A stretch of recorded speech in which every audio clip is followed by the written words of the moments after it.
Au commencement était le bord de la Planaise. Cette langue de lave issue du plomb du Cantal, promontoire naturel. Il y eut ensuite le premier prieuré en haut du mont Indiciaque, venu du fond de l'an 1000 de notre ère. Puis il y eut la création du diocèse et enfin cette cathédrale. C'est l'histoire de cette cathédrale que nous allons vous conter. L'évangélisation de la région par saint Flour, aux environs du 5e siècle, entraîne l'installation d'un prieuré. Odilon de Mercœur, abbé de Cluny, y ordonne la construction d'une église romane qui sera consacrée par le pape Urbain II en 1095. En 1317, la division du diocèse de Clermont-Ferrand élève Saint-Flour au rang de diocèse et l'église à celui de cathédrale. Mais le 3 août 1396, l'église romane devenue cathédrale perd sa partie nord qui s'effondre sur la place d'Armes. Cet édifice, vraisemblablement, est construit sur une ancienne abbaye. On a des parties d'édifices romans qui se trouvent de l'autre côté de la cathédrale, côté sud, et qui correspondent probablement aux ailes des bâtiments du cloître. Les étapes de construction de la cathédrale vont dépendre fortement des différents évêques se succédant. Malgré les 7 épidémies et la guerre de 100 ans qui n'épargne pas la région, le chantier progresse. De 1413 à 1426, sous l'épiscopat de Bertrand de Cadoën, le chevet sera terminé, ainsi que les 2 premières travées des nefs latérales, comme nous l'indiquent ces armoiries en clé de voûte. 68 ans qu'Hugues de Magnac a confié la construction de la nouvelle cathédrale à Hugues Joly, lorsqu'elle est consacrée le 7 décembre 1466. Toutefois, elle n'est pas terminée. Il faudra attendre 1543 et l'épiscopat de Charles et Louis de Joyeuse pour que la cathédrale prenne sa physionomie complète avec ses 4 tours et ses 3 nefs.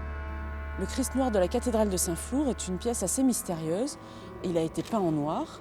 Cette peinture, à quel moment elle a été ajoutée sur la polychromie d'origine et pour quelle raison, on l'ignore. Mais c'est un cas exceptionnel. La Révolution va cruellement toucher la cathédrale. Suite au décret révolutionnaire du 7 pluviose de l'an 2, 24 janvier 1794, le clocher est démoli, la cloche brisée. Les scènes de pillage se multiplient et le 18 Floréal, un nouveau décret transforme la cathédrale en temple de l'être suprême. Saint-Flour devient Fort Cantal, Fort Libre ou encore Montflour. Nous n'avons ni maîtrise, ni sonnerie, ni orgue, nous dit le vicaire général Belay. Il n'existe nulle part une cathédrale si pauvre, si triste et dont l'intérieur soit si dégradé. Les 2 tours de façade qui ont été réduites à la Révolution font aussi la spécificité de cette cathédrale.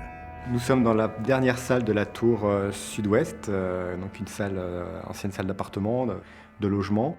Cette salle est émouvante parce qu'en fait, vous allez voir, vous avez un ensemble de gravures, de dessins, de tracés préparatoires ou de graffitis faits sur ce qui subsiste des décors. Et vous voyez, par exemple, ici, vous avez les restes en fait, d'une forteresse. Vous voyez une tour, un élément de défense, un personnage ici casqué avec une barbichette. Et cet élément-là, donc c'est une scène d'une forteresse ou d'un château. On n'arrive pas trop à identifier la configuration, en tout cas à identifier ce que c'est. Mais par contre, on a une date. Alors, c'est 1545. Donc c'est rare d'avoir un élément daté, figuratif comme ça, enfin d'une scène probablement de siège. On peut voir aussi dans cette tour une superbe cheminée dont le manteau est recouvert d'une scène de tournoi médiéval. Le chevalier de gauche porte les armes du roi sur son écu.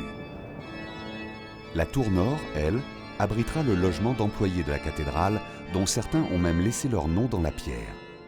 Au-dessus de ces logements, le clocher, avec différentes cloches fondues en 1771 et 1837, et le bourdon de 3 tonnes, fondu en 1881. Un plan de restauration globale va être confié à l'architecte Mallet, qui va devoir assurer la réfection de la totalité de la toiture. D'autre part, il va créer une sacristie, il va faire réaliser de nouvelles boiseries. De 1830 à 1866, la cathédrale va encore subir de grandes transformations. Les tours sont finies en 1831. Sur ce document, daté de 1794, on peut voir la pente du toit de tuiles qui va être remplacée pour suivre la mode et apporter plus de lumière en un toit plus pentu et recouvert d'ardoises.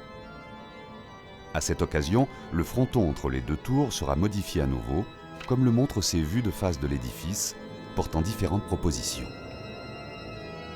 Encore une fois, dans une volonté d'éclaircir l'intérieur de la cathédrale, les chapelles latérales vont perdre leur cloisonnement, transformant l'édifice en une cathédrale à 5 nefs. Après, le 19e va remettre des vitraux sur l'ensemble des baies, notamment pour les vitraux de la chapelle d'Axe. Effectivement, des vitraux qui ont été faits à partir des cartons de Viollet-le-Duc. Viollet-le-Duc, dont les cartons sont conservés au musée de Sèvres, va dessiner les 3 vitraux de la chapelle centrale du chevet. Il y raconte l'histoire de Saint-Flour et y représente la cathédrale et ses 4 tours de façon assez imaginaire. Les 2 tours latérales sud et nord vont être détruites en 1861 et 1866, car très endommagées. Il reste toutefois un vestige de la pièce du premier étage de la tour sud qui domine l'entrée latérale sud de la cathédrale. Désormais, la cathédrale est remeublée, rendue plus lumineuse et plus en accord avec son temps. Les grands chantiers sur la cathédrale à partir du XXe siècle vont se faire sous maîtrise d'œuvre État. Donc c'est des chantiers qui ont été faits par différents architectes en chef, et celui qui va vraiment marquer la cathédrale de Saint-Flour, c'est Duval, à partir des années 50. Car Duval va en fait proposer de remplacer les toitures abaissées de Malais le siècle précédent par des dalles en béton dilatables. Et c'est ces dalles actuelles, qui du coup permettent une pente très basse, qui donnent complètement la physionomie actuelle de la cathédrale de Saint-Flour. Dernier rapport en date et premier du XXIe siècle, le mobilier de Gucci est venu meubler la cathédrale. Il y a une continuité qui se poursuit aujourd'hui dans la dimension de la création. Et une cathédrale qui n'évoluerait pas, il se figerait dans le temps, mais ça serait une pièce de musée. Elle n'est pas un musée, elle est un lieu de célébration, un lieu du vécu spirituel, humain, un lieu du partage, mais aussi de la dimension d'éternité qui nous lie à l'histoire de la vie de toute personne.